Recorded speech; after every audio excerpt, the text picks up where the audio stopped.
यह वक्त है आप सभी के पसंदीदा कार्यक्रम दंगल का। आज का दंगल विपक्षी एकता को लेकर होने वाली बैठक पर है। 23 जून को बिहार की राजधानी पटना में विपक्षी दलों के नेताओं की बड़ी बैठक होने वाली है। खुद राहुल गांधी और ममता बनर्जी से लेकर शरद पवार तक इस बैठक में शामिल होने वाले हैं। एजेंडा मोदी सरकार विरोधी मोर्चे में एकजुटता बनाने का है।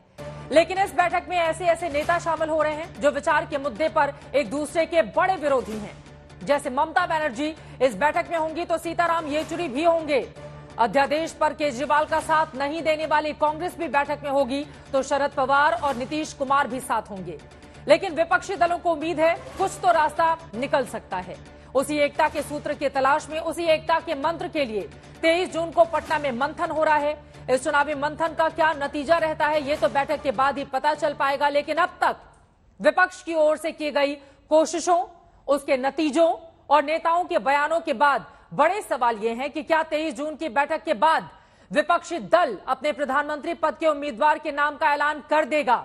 क्या विपक्षी दलों में ऐसी सहमति बन पाएगी कि बीजेपी के उम्मीदवार के सामने देश की सभी 545 सीटों पर विपक्ष का सिर्फ एक उम्मीदवार ही उतारा जाए? क्या राज्य में क्षेत्रीय दलों के लिए कांग्रेस सीटों की कुर्बानी देने के लिए तैयार होगी? ऐसे तमाम सवालों पर आज के दंगल में बड़ी चर्चा करने वाले हैं। लेकिन उसके पहले यह रिपोर्ट देखिए। करीब 5 दशक पहले वही पटना था, वही गांधी मैदान, वही जून का महीना जहां से जेपी ने संपूर्ण क्रांति का बिगुल फूंका था। सत्ता में शोषण, भ्रष्टाचार और तानाशाही के खिलाफ शंखनाद किया था। आज फिर वही बिहार है, वही पटना है, वही जून का महीना है। वैसे ही सत्ता विरोधी दलों का जुटाव होने वाला है। लेकिन हालात में फर्क है, राजनीति में फर्क है, मकसद में फर्क है। लेकिन बदलाव के बयार की उम्मीद लेकर जेपी की जमीन से एक बार फिर 11 दलों के शीर्ष नेता पटना में जमा होने वाले हैं। 23 जून को पटना में विपक्षी दलों की बैठक होगी, जिसमें सभी दलों की सहमति प्राप्त हो गई है। नीतीश कुमार को जिन दलों ने बैठक में मौजूद रहने की सहमति दी है उनमें नीतीश कुमार की जेडीयू, लालू यादव की आरजेडी के अलावा कांग्रेस के मल्लिकार्जुन खड़गे और राहुल गांधी, टीएमसी से ममता बनर्जी, शिवसेना से उद्धव ठाकरे, एनसीपी से शरद पवार, आम आदमी पार्टी से अरविंद केजरीवाल, डीएमके से एमके स्टालिन, सीपीआई से डी राजा, सीपीएम से सीताराम येचुरी, सीपीआई-एमएल से दीपांकर भट्टाचार्य समेत 12 दलों के 13 नेता एक साथ बैठने वाले हैं, जिसमें कांग्रेस पार्टी से 2 नेता हैं, बाकी दलों से एक नेता। ज्यादा से ज्यादा विपक्ष जो लाइट माइंडेड पार्टीज जो हैं उन सबको जो है गोलबंद किया जाए, एक साथ बैठा जाए, मुद्दों के ऊपर डिसाइड करें और हमारा आने वाला रोड मैप तय करें और कॉमन मिनिमम इश्यूज क्या रहेंगे उसके ऊपर जो है इसमें डिस्कशन हो। No, the same formula will continue. There is no change in formula. Of course, if there are more parties coming into our alliance, we may sit and discuss at that time. Bharatiya Janata party को हराने की दिशा में अगर बढ़ना चाहते हैं तो हमें एक ऐसी रणनीति तैयार करनी पड़ेगी जिसमें 1 to 1 हो सके। कांग्रेस क्लियर है, ऑल इंडिया पार्टी है, खुद को लीड रोल में देखकर चल रही है, लेकिन क्षेत्रीय दल कांग्रेस को कोई छूट देने को तैयार नहीं है। ये कांग्रेस की तरफ से कहा जा रहा था कि 350 सीट का उनका डिमांड है, उसमें कहीं ना कहीं हवा वाला बात। इसमें अलग अलग स्टेट्स में जाहिर सी बात है समस्याएं हैं, इश्यूज हैं। हमारे लोकल लीडरशिप का पॉइंट ऑफ व्यू अलग है, क्योंकि हम ऑल इंडिया लेवल पे तो एक होने की बात कर रहे हैं और स्टेट्स में जो है आपस में टकराव भी है। फिर भी नीतीश कुमार कोशिश कर रहे हैं और बाकी दल उम्मीद कर रहे हैं कि जब पटना में राहुल गांधी और मल्लिकार्जुन खड़गे आमने सामने बैठे, राहुल गांधी और अरविंद केजरीवाल आमने सामने बैठे, ममता बनर्जी और सीताराम येचुरी आमने सामने बैठे, शरद पवार और नीतीश कुमार आमने सामने बैठे, तो ये सभी दल आपसी विवाद को भुलाकर 2024 का लक्ष्य साधे रख सकेंगे। अगर ये एक तिथि तय नहीं कर सकते हैं तो इतने बिखरी हुई पार्टी एक सरकार कैसे देगी, ये जनता देख रही है। जो परिवार निष्ठ पार्टियां हैं वहां कोई परिवार खिलाफ बोल सकता है क्या? ये कैसी मोहब्बत है जो सिखों का नरसंहार करे, चारा लूटने वालों के साथ हाथ मिलाए। दूसरी तरफ विरोधी दलों को लगता है कि बीजेपी को वोट नहीं देने वाले मतदाताओं के प्रतिनिधि जब एकजुट हो जाएंगे तो 2024 में बदलाव दूर नहीं। हिंदुस्तान की वो 60% से ज्यादा की आबादी, 67 के आसपास, जो बीजेपी को जिन्होंने वोट कभी नहीं किया, ये रिप्रेजेंट करते हैं, प्रतिनिधित्व करते हैं। फिलहाल अब सभी दलों को 23 जून का इंतजार है, जब अलग अलग मंचों पर एकजुटता दिखा चुके विरोधी दल, संसद के फ्लोर से मुद्दों तक एकजुटता दिखा चुके विरोधी दल चुनाव में एक साथ मिलकर खड़े होने पर सहमत हो सकते हैं या नहीं। आज तक ब्यूरो। – 2024 का है चुनाव, विपक्ष का हर दांव है तैयार, लेकिन 2024 में मोदी के सामने क्या कोई चेहरा भी विपक्षी दल रख पाएंगे? क्या एकजुटता वास्तव में हो पाएगी? क्या क्षेत्रीय दलों के लिए बड़ी कुर्बानी कांग्रेस पार्टी दे पाएगी? क्या वास्तव में 150 से 200 सीटें कांग्रेस पार्टी के लिए क्षेत्रीय दल छोड़ देंगे, जहां पर वो मजबूत स्थिति में है? आगे की क्या होगी स्ट्रैटेजी? इसी पर बैठक होगी 23 जून को, लेकिन क्या इससे बीजेपी की चिंताएं अब बढ़ गई हैं? कई ऐसे सवाल हैं जिसको लेकर दंगल में बड़ी चर्चा करने वाले हैं। खास मेहमान जुड़ चुके हैं, उनका परिचय आपसे करवा देती हूं। प्रेम शुक्ला जी, राष्ट्रीय प्रवक्ता भारतीय जनता पार्टी के हमारे साथ मौजूद हैं। गुरदीप सप्पल साहब, राष्ट्रीय प्रवक्ता कांग्रेस पार्टी के हमारे साथ जुड़ चुके हैं। राजीव रंजन जी, स्पोक्स पर्सन जेडीयू के हमारे साथ मौजूद हैं। अनुराग भदौरिया जी स्टूडियो में हमारे साथ स्पोक्स पर्सन समाजवादी पार्टी के मौजूद हैं। और साथ ही हमारे साथ जुड़ चुके हैं एलजेपी के प्रवक्ता धीरेन्द्र कुमार जी। आप सभी का बहुत स्वागत है। लेकिन सबसे पहले प्रेम शुक्ला जी, शुरुआत आपसे ही करते हुए, 23 तारीख को शुक्रवार के दिन ये बड़ी बैठक होगी पटना में। डर का माहौल तो आ गया होगा बीजेपी के भीतर तारीख के साथ ही, क्योंकि विपक्षी दल अगर एकजुट हो जाएंगे बीजेपी के खिलाफ तो 24 के लिए मुश्किलें आप लोगों की बढ़ जाएंगी, जैसा कि वो मान रहे हैं। हमारी ढेर सारी शुभकामनाएं हैं। विरोधी दल के लोग एकत्र हों, मिलकर चुनाव लड़ें, कांग्रेस को 150-200 सीटों पर रोक दें, कांग्रेस 150-200 सीटें ही लड़े। जो आपकी आज तक की जो स्टोरी है उसे यही संकेत जा रहा है कि अगर सारा विपक्ष एकीकृत होकर चुनाव लड़ता है तो कांग्रेस 150-200 सीटों पर चुनाव लड़ेगी। तो जो कांग्रेस किसी जमाने में 414 सीटें अकेले के भरोसे जीता करती थी, अगर वो 150-200 सीटों पर ही लड़ने लायक विपक्ष की दृष्टि में है, और इस पर अगर विपक्ष का सबसे बड़ा दल कांग्रेस प्रसन्न होना चाहता है, तो हम उसकी प्रसन्नता के लिए ढेर सारी शुभकामनाएं देते हैं। भारतीय जनता पार्टी कई राज्यों में अकेले के बूते 51% से अधिक मत 2019 के चुनाव में प्राप्त कर चुकी है। भारतीय जनता पार्टी अपने सहयोगियों के साथ, राष्ट्रीय जनतांत्रिक गठबंधन हमारे साथ है, उनके साथ हम चुनाव में जाएंगे। और हमें पूरा विश्वास है कि आदरणीय नरेंद्र मोदी जी के नेतृत्व में बीते 9 वर्षों में जिस तरह से शानदार काम हुआ है वो जनता के बीच में है, और जनता हम जनादेश बीजेपी को हराने के लिए, लेकिन ये कुर्बानी देगी ना कांग्रेस पार्टी, बीजेपी के लिए तो मुश्किलें खड़ी कर देगी। प्रेम शुक्ला जी, आप इसको हल्के में ले रहे हैं? मतलब नहीं चित्रा जी, मतलब कांग्रेस को कुर्बानी का बकरा समझ रहे हैं सब। अगर कांग्रेस को लोग कुर्बानी का बकरा समझ रहे हैं और उसमें अगर कांग्रेस धन्य है तो कांग्रेस का अभिनंदन है।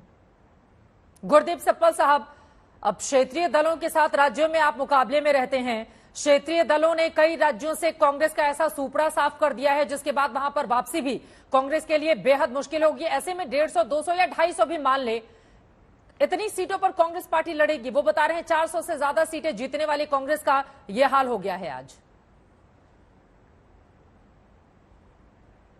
देखिए, देखने का नजरिया है, चुनाव जब भी होता है लोकसभा का तो सत्ताधारी पार्टी को हटाने के लिए होता है। भारतीय जनता पार्टी की सरकार है आज, उसको हराने के लिए विपक्षी दल एक साथ आके रणनीति बनाने की बात कर रहे हैं। जहां तक सुपड़ा साफ करने की बात है तो चित्रा जी, 4 राज्यों में भारतीय जनता पार्टी की अपने दम पे सरकार है और 4 राज्यों में कांग्रेस की सरकार है आज की तारीख में अपने दम पे। बाकी जगह क्षेत्रीय दल है। उन्होंने बीजेपी का सुपड़ा भी साफ किया है और इस तरह से साफ किया है कि बहुत सारे राज्यों में बीजेपी का एक भी एमएलए नहीं है। अगर हम कहीं दिक्कत में तो बीजेपी हमसे बड़ी ज्यादा दिक्कत में है।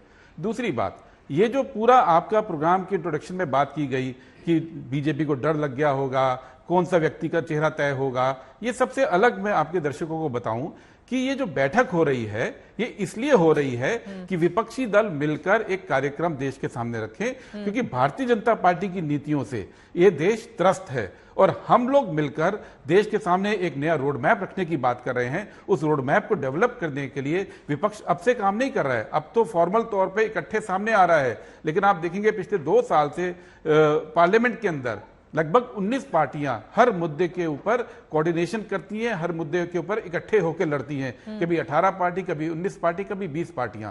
तो एक आधार देश में तैयार है विपक्षी एकता का। उस आधार को मूर्त रूप देने की प्रक्रिया 23 तारीख को अब शुरू होने जा रही है। जिस कोऑर्डिनेशन की आप बात कर रहे हैं, बिहार में 7 दल सरकार में हैं, कुछ समर्थन दे रहे हैं, कुछ बाहर से समर्थन कर रहे हैं। आपस में उन्हीं का कोऑर्डिनेशन किस तरह से नहीं है उसका एग्जाम्पल मैं आगे दूंगी। लेकिन एक बीजेपी के सामने विपक्ष का एक उम्मीदवार खड़ा होगा साझा, इसको लेकर क्या सहमति बन गई है गुरदीप सप्पल जी? देखिए, बिहार में 7 राज्यों पार्टियों की सरकार आपको दिखती है। हमारी हालत वो नहीं है कि भारतीय जनता पार्टी कुछ राज्यों में 2 एमएलए हैं उनके, लेकिन सरकार वो कहते हैं बीजेपी की सरकार है।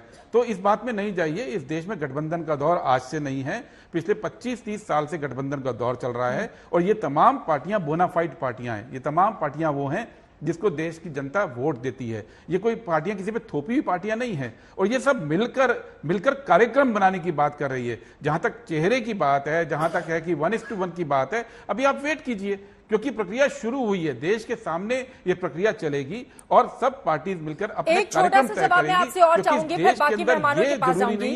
बिल्कुल ठीक है गुरदीप सप्पल साहब, लेकिन कांग्रेस पार्टी के बड़े नेताओं के बयान है हमारे पास। उन लोगों का कहना है कि एक के मुकाबले एक। तो क्या बंगाल में कांग्रेस पार्टी कुर्बानी देगी? क्या अगर बिहार की बात करें, यहां पर आरजेडी और जेडीयू आपसे बड़ी पार्टियां हैं, क्या यहां पर कांग्रेस कुर्बानी देगी? क्या उत्तर प्रदेश को लेकर बात बन जाएगी 2017 में और 2019 में? तो बहुत फायदे में स्थिति नजर नहीं आई थी। 19 में आप लोगों की स्थिति भले ही अलग थी, लेकिन विपक्षी एकजुटता जरूर सपा बीएसपी के बीच हुई थी, लेकिन बीजेपी का कुछ ज्यादा बिगाड़ नहीं पाई थी दोनों पार्टियां मिलकर। इस तरह से कई राज्य हैं। और इसी के साथ मेरा अगला सवाल, आप 4 राज्यों की बात तो बोल रहे हैं, लेकिन उन 4 राज्यों में लोकसभा के नतीजे क्या रहे? जबकि आप लोगों ने 3 महत्वपूर्ण राज्यों से 2018 में बीजेपी का सफाया कर दिया। उन्हीं 3 राज्यों में बीजेपी ने क्लीन स्वीप कर लिया था 2019 में, जब मोदी के चेहरे को सामने रखकर लोकसभा चुनाव में गई पार्टी। तो कैसे करेंगे मुकाबला गुरदीप सप्पल साहब? बिल्कुल 2019 के अंदर भारतीय जनता पार्टी जीती, इसलिए मोदी जी की सरकार है। इसका मतलब यह तो नहीं है कि हर चुनाव वो जीतेंगे। लोकतंत्र है, लोकतंत्र में जनता काम को भी आंकती है। जनता देख रही है कि किस तरह से एक संवेदनहीन सरकार इस देश के अंदर है, जिसको जनता के मुद्दों से मतलब नहीं है, और उन्हीं बातों को सामने लाने के लिए विपक्षी एकता हो रही है। अगर आप ये मान के बैठे हैं कि एक बार अगर भारतीय जनता पार्टी ने स्वीप किया तो हमेशा वही पार्टी स्वीप करेगी, तो मुझे लगता है लोकतंत्र के ऊपर आप एक सवालिया निशान लगा रहे हैं। ये बात सच है कि इस बार पार्टियां ज्यादा सीरियस तरीके से बीजेपी मतलब 2 बार जीत गई, तो वो इस गलतफहमी में नहीं रहे कि हमेशा इसी तरह का रिजल्ट रहेगा, वो बता रहे हैं। नहीं, भारतीय जनता पार्टी कभी गलत फहमी में नहीं रहती है। भारतीय जनता पार्टी अपने काम के आधार पर, अपने कार्यकर्ताओं के काम के आधार पर, अपने नेतृत्व की नीतियों के आधार पर और पार्टी के कार्यक्रमों के आधार पर काम करती है। और भारतीय जनता पार्टी ने ये करके दिखाया है कि बीते बार जब जो है मध्य प्रदेश में, राजस्थान में, छत्तीसगढ़ में कांग्रेस को चुनाव विधानसभा जीतने में सफलता मिली थी, लेकिन जब लोकसभा के चुनाव हुए तो मध्य प्रदेश में सिर्फ 1 सीट पर कांग्रेस जीत सकी, राजस्थान की सारी सीटें हार गई और छत्तीसगढ़ की भी अधिकांश सीटें हम जीतने में कामयाब हुए। ये सबके सामने है ये परिदृश्य। और आपने देखा होगा कि 36% वोट हमको कर्नाटक में मिला था विधानसभा चुनाव में, और 58% वोट हमको जो है विधानसभा की बजाय लोकसभा चुनाव में मिला।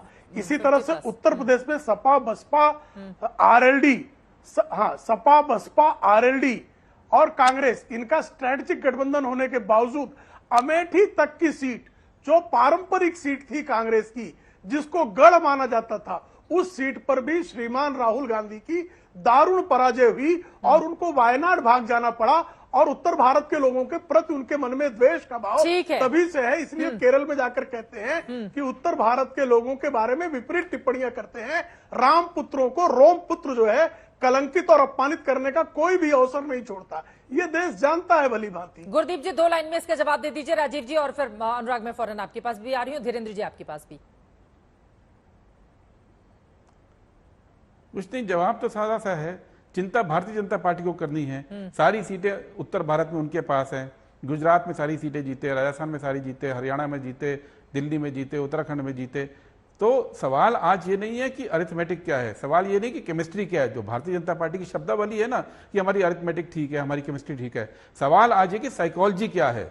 आज लोग त्रस्त हैं, लोग परेशान हैं भारतीय जनता पार्टी की नीतियों से, और बेरोजगारी के मुद्दे पे हम लोग चुनाव लड़ने जा रहे हैं, महंगाई के मुद्दे पे चुनाव लड़ने जा रहे हैं, नफरत के मुद्दे पर लड़ने जा रहे हैं। और प्रेम जी, हम ये बताने जा रहे हैं आपको कि हम केवल नकारात्मक चुनाव नहीं लड़ने वाले हैं, ठीक है। हम देश को ये भी बताने जा रहे हैं कि हमारी नीतियां क्या होंगी, विपक्षी नीतियां क्या होंगी। तो इसलिए आप परेशान मत होइए, केमिस्ट्री को छोड़ दीजिए, अरिथमेटिक को छोड़ दीजिए, जनता की साइकोलॉजी को समझिए, पहलवानों के पक्ष ले लेती हूँ। ठीक है, महिलाओं 2019 में भी क्या महंगाई मुद्दा नहीं था, रोजगार क्या मुद्दा नहीं था, चौकीदार चोर है, इस मुद्दे को क्या बढ़ा चढ़ा कर नहीं रखा गया था। लेकिन सवाल यह है कि क्या परिस्थितियां बीते 5 सालों में बदल गई हैं। इस सवाल का जवाब मैं आप दोनों से जानूंगी, लेकिन राजीव रंजन जी सीधे आपके पास आते हुए, अब नीतीश कुमार के चेहरे पर भरोसा करके 12-13 विपक्षी दल जा रहे हैं पटना में, वहां पर विपक्षी एकजुटता होगी, लेकिन जो 7 दल आपके साथ अभी बिहार पटना की सरकार में हैं, उन्हीं में आपस में मतभेद। जीतन राम मांझी बार बार मुलाकात करें, भैया 5 से कम सीटों पर हम मानेंगे नहीं। उधर लेफ्ट पार्टियों के कई ऐसे मुद्दे हैं जिस पर सरकार से अलग रुख रखता है।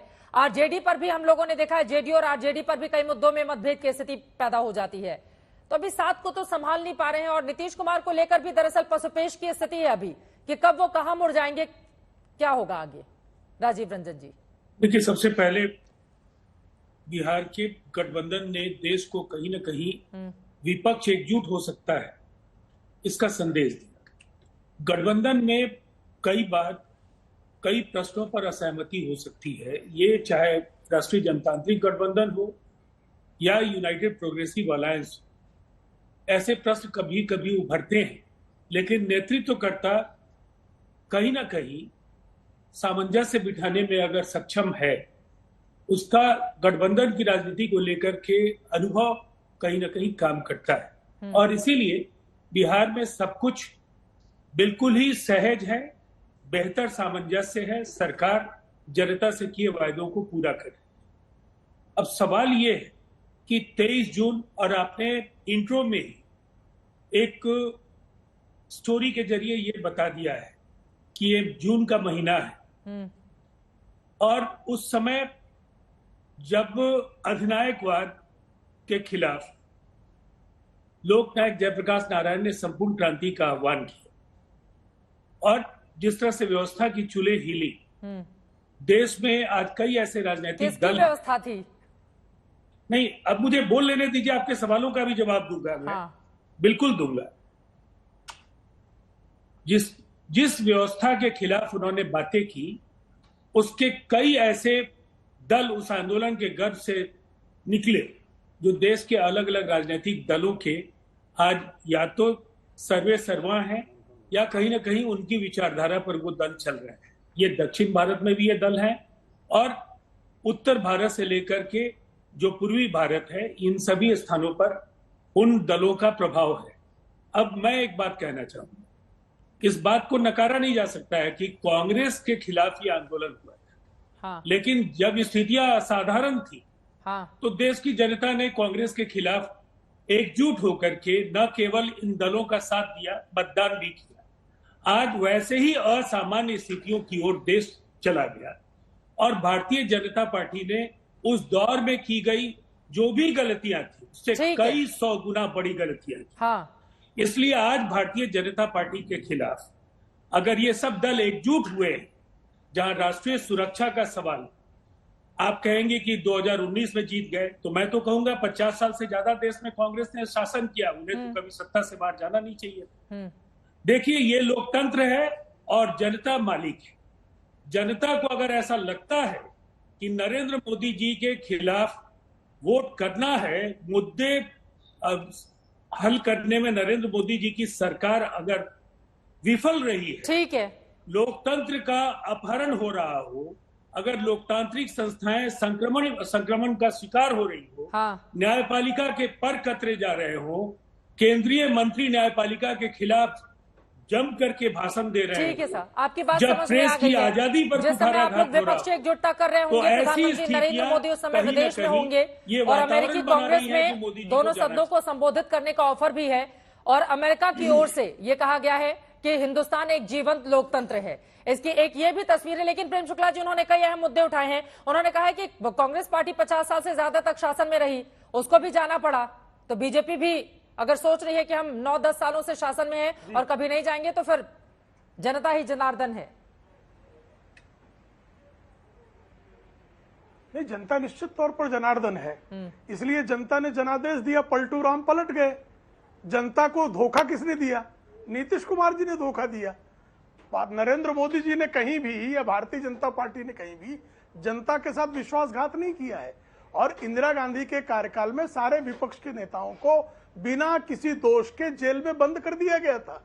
आप कल्पना कर सकते थे कि इंदिरा गांधी प्रधानमंत्री हैं, उनके समर्थन से कोई चुनाव जीता हो और वो जो है विपक्ष के साथ जाकर सरकार बना ले? कल्पना इंदिरा गांधी कार्यकाल में हो सकता था क्या?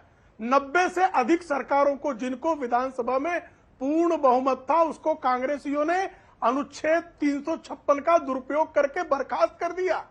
ये आज तक आदरणीय नरेंद्र मोदी जी के कार्यकाल में एक उदाहरण, जो असत्य बोलने पर आमादा बिरादरी है, वो एक उदाहरण बता दे कि आदरणीय नरेंद्र मोदी जी के कार्यकाल में जिसको विधानसभा में पूर्ण बहुमत हो, ऐसी किसी सरकार को अनुच्छेद 356 का ना तो अटल बिहारी वाजपेयी जी के कार्यकाल में हुआ, ना मोदी जी के कार्यकाल में हुआ।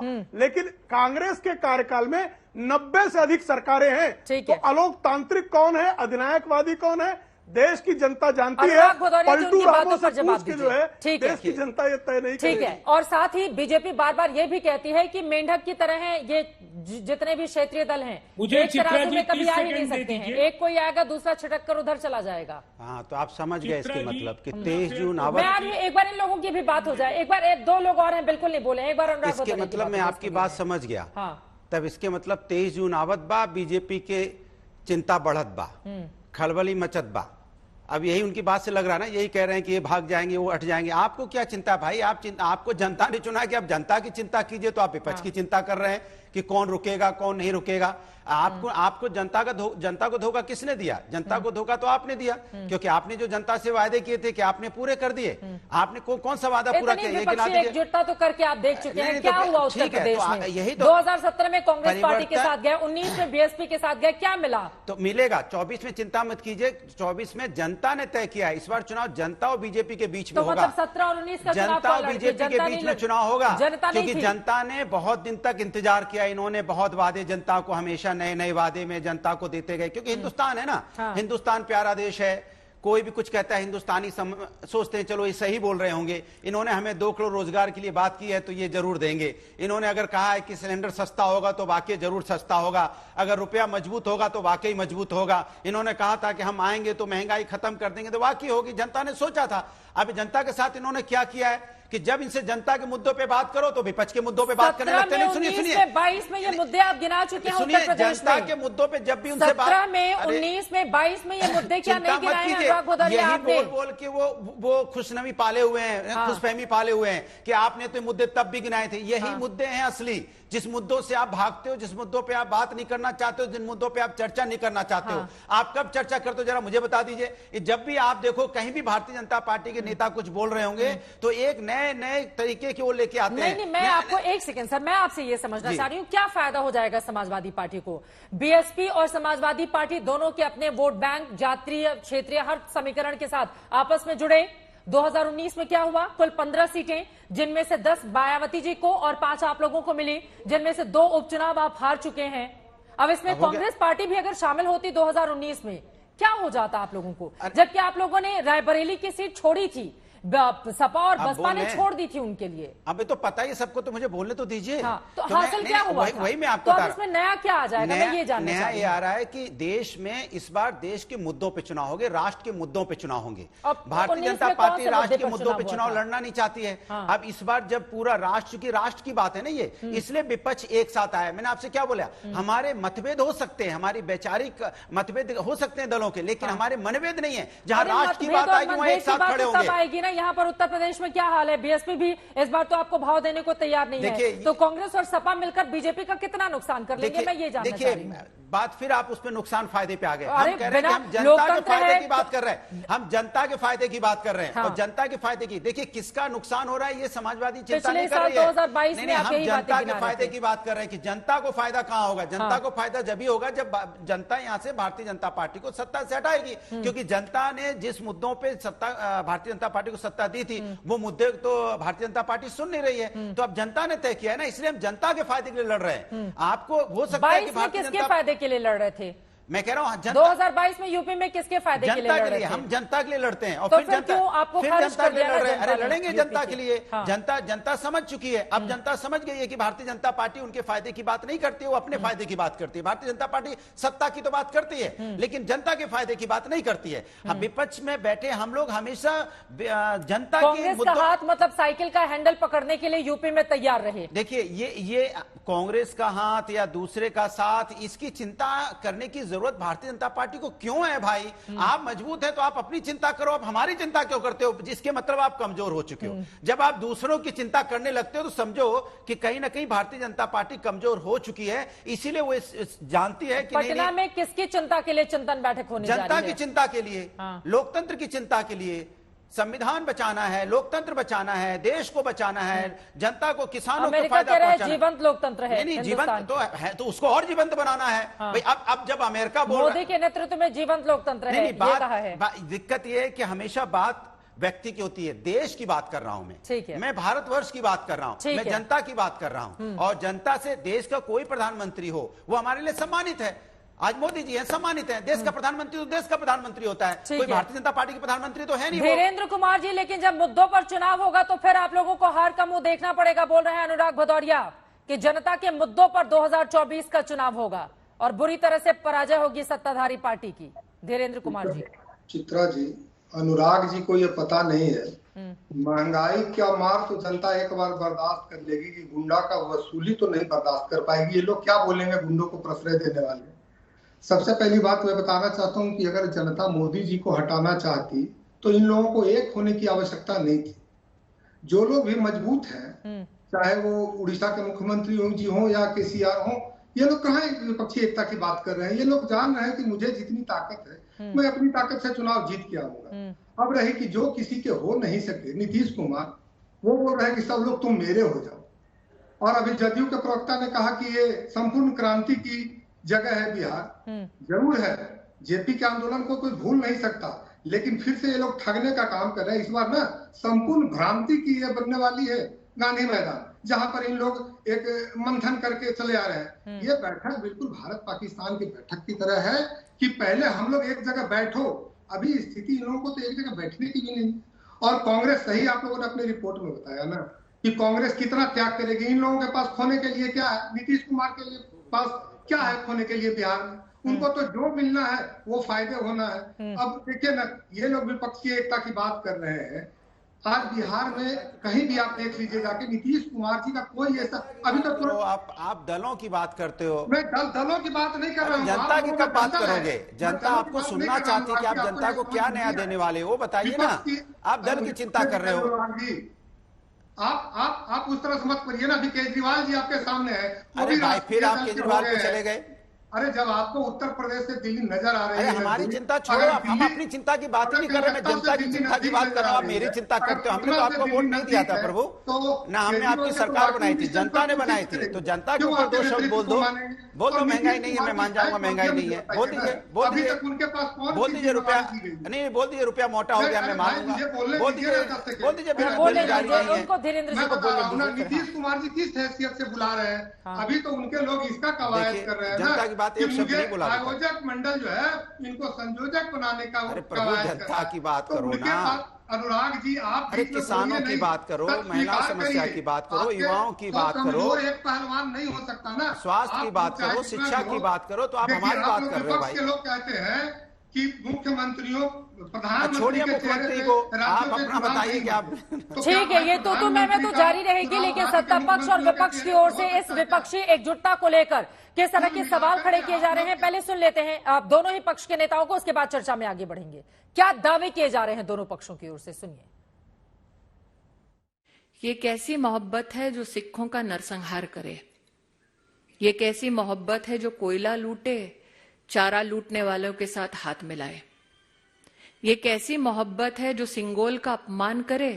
ये कैसी मोहब्बत है जो उनसे हाथ मिलाती है, उनको गले लगाती है जो हिंदुस्तान को कोसते हैं। ये कैसी मोहब्बत है जो देश की राजधानी में भारत तेरे टुकड़े हों ऐसे बोल बोलते हैं।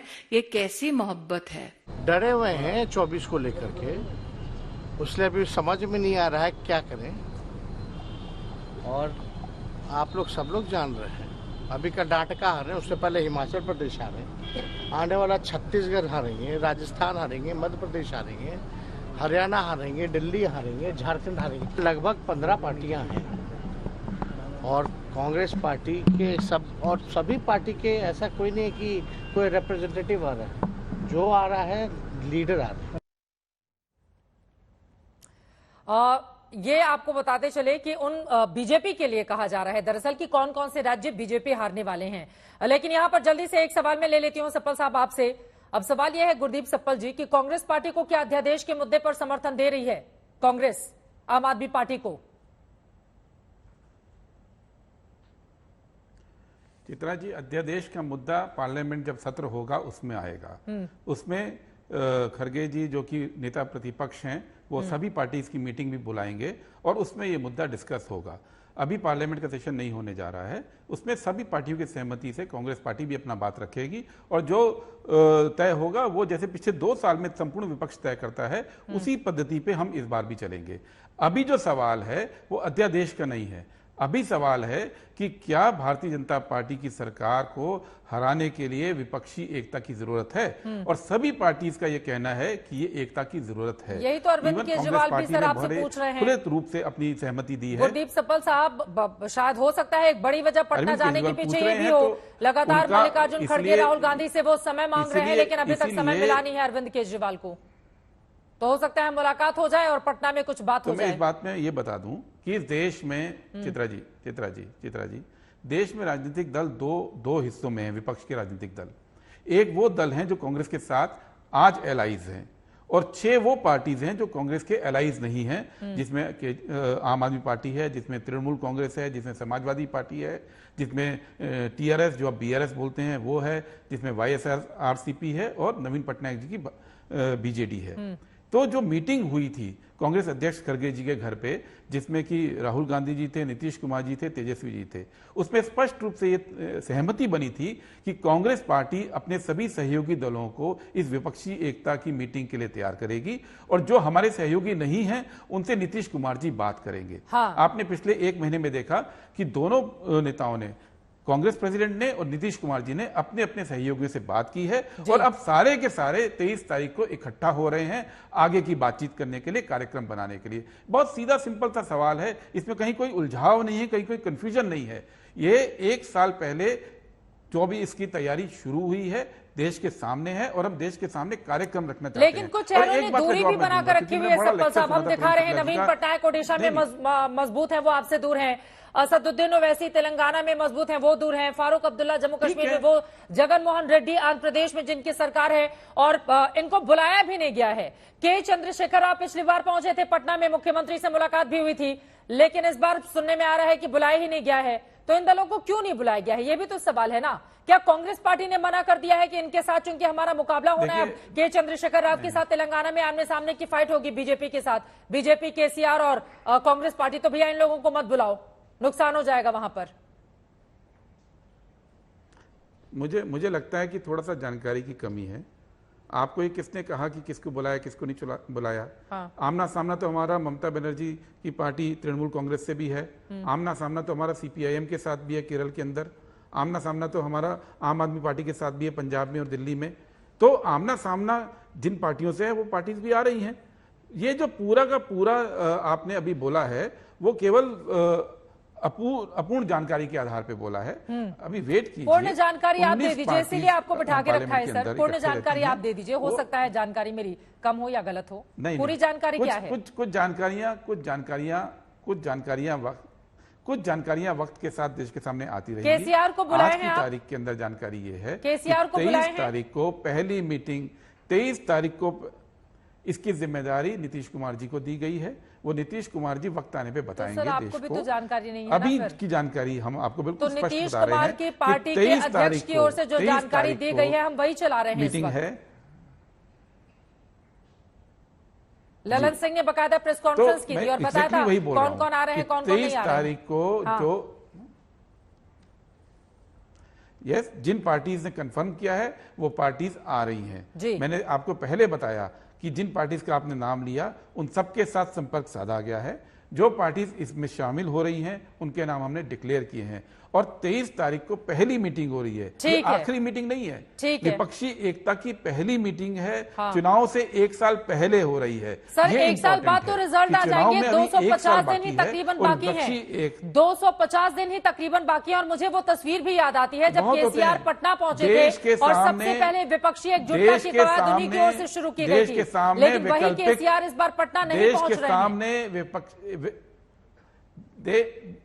देश के सामने वैकल्पिक जो प्रारूप रखने के लिए, देश के सामने वैकल्पिक कार्यक्रम रखने के लिए, बीजेपी की जो नीतियां हैं उसके खिलाफ अपनी नीतियां रखने के लिए 250 दिन बहुत होते हैं। ठीक है, सारी विपक्षी पार्टी जानती हैं कि भारतीय जनता पार्टी की नीतियों के खिलाफ हमको अपनी नीतियां घोषित करनी है। प्रेम शुक्ला जी, अब चूंकि बार बार विपक्षी दलों की ओर से कहा जाता है कि देश में अघोषित आपातकाल है, लोकतंत्र खतरे में है, लोकतंत्र को बचाना है, इसलिए बीजेपी को हराना है, इसलिए हो सकता है कई ऐसी सीटें हो जहां पर एक तरफ बीजेपी दूसरी तरफ विपक्षी साझा उम्मीदवार खड़ा हो जाए। सवाल बदल दिया इनसे, तो फिर क्या होगा? और गुरदीप सप्पल जी का भी सवाल, उनका भी सवाल, उनके सवाल पर भी जवाब दे दें आप। नहीं, देखिए पहले उन्होंने महंगाई बेरोजगारी का मुद्दा उठाया था। पहले मैं वहां से शुरू करता हूं। कांग्रेस के प्रवक्ता ने जो बेरोजगारी, महंगाई और नफरत 3 मुद्दे उठाए थे, पहले मैं उसका जवाब दे देता हूं। अब पहले सुन लीजिए। अब सप्पल साहब, मैं आपको सुन रहा था, बहुत धैर्य से सुन रहा था, अपेक्षा है कि आप भी धैर्य रखेंगे। देखिए, महंगाई की बात, इनका जब डॉक्टर मनमोहन सिंह का कार्यकाल था तो 2004 से 2014 के बीच में मुद्रास्फीति की दर औसतन 10% से अधिक थी। कोरोना काल की महामारी के बावजूद आदरणीय नरेंद्र मोदी जी के कार्यकाल में मुद्रास्फीति की दर 5% औसतन रही है। यानी कांग्रेस की तुलना में मुद्रास्फीति, महंगाई की दर आधी रही है। तो कांग्रेस को पहले तो महंगाई पर बेशर्मी पूर्वक बोलना बंद करना चाहिए। दूसरा, बेरोजगारी की बात करते हैं। अभी बीते महीने ही जो है आंकड़े आए हैं ईपीएफओ के कि वर्ष 2022-23 में ईपीएफओ में 1.39 करोड़ लोग नए रजिस्टर हुए हैं। यानी 1.39 करोड़ लोगों को एम्प्लॉयमेंट प्रोविडेंट फंड ऑर्गेनाइजेशन में पैसे उनके एम्प्लॉयर्स ने भरे हैं, कंट्रीब्यूट किए हैं। यानी 1.39 करोड़ लोगों को रोजगार मिला है। 2013-14 में जो है 6.5 करोड़ ईपीएफओ का टोटल रजिस्ट्रेशन 6.5 करोड़ था। 1.39 करोड़ लोगों का अगर रजिस्ट्रेशन एक साल में होता है ऑर्गेनाइज सेक्टर में, और ये जो है इकोनॉमिस्ट कहते हैं, डॉक्टर मनमोहन सिंह समेत तमाम अर्थवेत्ता कहते रहे हैं कि भारत में अगर ऑर्गेनाइज सेक्टर में 1 रोजगार है तो 9 रोजगार जो है अनऑर्गेनाइज सेक्टर में है। इसका सीधा सा मतलब है कि रोजगार में जबरदस्त वृद्धि हुई है। तो बेरोजगारी गलत है। अब नफरत, 1984 में सिखों का नरसंहार करने वाले, 1947-48 में 10,000 ब्राह्मणों का नरसंहार किया और एक FIR, पंडित नेहरू की निर्ममता का ये पराकाष्ठा थी कि एक FIR तक दर्ज नहीं हुआ। 1984 में 10,000 से अधिक सिखों का नरसंहार हुआ, एक गोली उपद्रवियों के खिलाफ नहीं चली। ये नफरत इनसे अधिक किसने फैलाया? 10 लाख लोगों को नेहरू की सत्ता लोलुपता के कारण जो है बलिदान हो जाना पड़ा। इससे अधिक नफरत किसने फैलाई? तो नफरत के सौदागर जो है, नफरत का जिन्होंने मेगा मॉल खोल रखा है, वो नफरत पर बात करते हैं। ठीक है, अनुराग भदौरिया जी कुछ जवाब देना चाह रहे हैं आपकी बात पर। गठबंधन की बात, ठीक है, एक मिनट, नहीं चित्रा जी इस पे जवाब लेना होगा। उन्होंने नेहरू जी का नाम लिया है, इस पे जवाब लेना होगा। जल्दी से देखिए, गुरदीप सप्पल साहब, ऐसे नहीं हो सकता कि वो आरोप लगाए और चल दें। हाँ, बोलिए। उसके पहले आप ही बोल रहे थे सर, बोलिए। पहले तो इन्होंने बड़े ईपीएफओ के डाटा, मैं तो सत्य बोल रहा हूँ, आरोप नहीं लगा रहा हूँ। ये सत्य है। 10,000 सिखों का नरसंहार। ठीक है प्रेम जी, सप्पल साहब, प्रेम जी मुझे बोलने दीजिए। आरोप नहीं लगा, सत्य बताया। प्रेम जी, आप ही की सरकार का एक पोर्टल है। एक करके प्लीज, एक करके जल्दी से सप्पल साहब अपनी बात करें। अनुराग कुछ बोलना चाह रहे हैं। हाँ, जल्दी से मैं बोल रहा हूँ। आपकी सरकार का ईपीएफओ कोट किया है। उसमें 27 मैंने करोड़ 60 EPFO लाख कोट किया है, EPFO एक पे मिनट कोई भाई, शंका हो तो उसमें बताइए। 27 करोड़ मैंने EPFO उसमें कोट किया है। 27 करोड़ 60 लाख। ठीक है सर, अब उनको बात सुन बोलने लीजिए दीजिए, मेरी। प्लीज। अब चित्रा जी इनको चुप कीजिए, जवाब देने दीजिए, जवाब देने दीजिए। बोलिए बोलिए। ई श्रम पोर्टल के ऊपर 27 करोड़ 60 लाख वर्कर रजिस्टर्ड हैं और गवर्नमेंट का ये डाटा है ईपीएफओ पोर्टल पे कि 94% लोग 10,000 रुपए से कम महीना कमा रहे हैं। ये आज देश की हालत है। ये महंगाई पे लेक्चर दे रहे थे। 94% लोग 27 करोड़ वर्कर्स में से 10,000 से कम कमा रहे हैं। दूसरी बात, ये बात सही है कि पार्टीशन में 10 लाख लोग नहीं 20 लाख लोग मारे गए थे। जितने विभत्स दंगे हुए थे पार्टीशन में दुनिया ने नहीं देखे, लेकिन उसके बाद जब चुनाव हुए तो लोगों ने, देश की जनता ने, इवन पंजाब और बंगाल की जनता ने कांग्रेस को चुना, नेहरू जी को प्रधानमंत्री माना, बनाया। और जो जनसंघ अभी वक्त की कमी है, जल्दी से अनुराग भदौरिया क्लोजिंग कमेंट आपका, जल्दी से अनुराग भदौरिया। लेकिन इन सबके बीच उनके पास नरेंद्र मोदी हैं, मोदी के नाम पर वोट पड़ते हैं। आप लोग के पास कौन सा चेहरा है? हमारे पास पूछेगी ना जनता। हमारे पास बहुत सारे चेहरे, यही तो लोकतंत्र है विपक्ष में, कि यहाँ पे नेताओं की कमी नहीं है, एक चेहरों की मजबूत कमी चेहरा नहीं चाहिए है। ना अरे देश को, मैं कह रहा हूँ मोदी के सारे सामने। मजबूत हैं भाई, सारे मजबूत हैं। भारतीय जनता पार्टी के पास नेता नहीं है, विपक्ष के पास नेता ही नेता है, यही तो बात है। और ये बेरोजगारी की बात करते हैं आपने, अरे आपको चाहिए था रोजगार का मॉल खोलना, जो आपने नहीं खोला। रोजगार के मॉल खोलने की तो आप बात करते नहीं हो। दूसरी बात, आप हमेशा 1948, 50, 70 में कब तक जियोगे भाई? अरे जनता आप इंतजार कर रही है। 2022-23 में आपने जनता के लिए क्या किया ये बताइए। ये जो पुरानी वक्त हमें इतने की इजाजत देता है, माफ कीजिएगा अनुराग जी, सबका साहब आपका समय ले गए। आगे मैं आपको जरूर मौका दूंगी जब इस विषय पर चर्चा होगी। कुल मिलाकर विपक्षी एकजुटता के जरिए क्या बड़ा संदेश दे पाने में कामयाब हो पाएंगी ये तमाम पार्टियां? विपक्षी एकजुटता की एकरूपता क्या होगी? किन मुद्दों पर बनेगी सहमति? और बीजेपी जो आरोप लगा रही है कि मेढक की तरह है, एक बार आएंगी फिर इधर उधर चली जाएंगी, क्या इस तरह की स्थिति भी बन सकती है? जैसे जैसे तारीख 23 की नजदीक आएगी वैसे वैसे बयानों का दौर भी चलेगा। हम करेंगे इस पर चर्चा।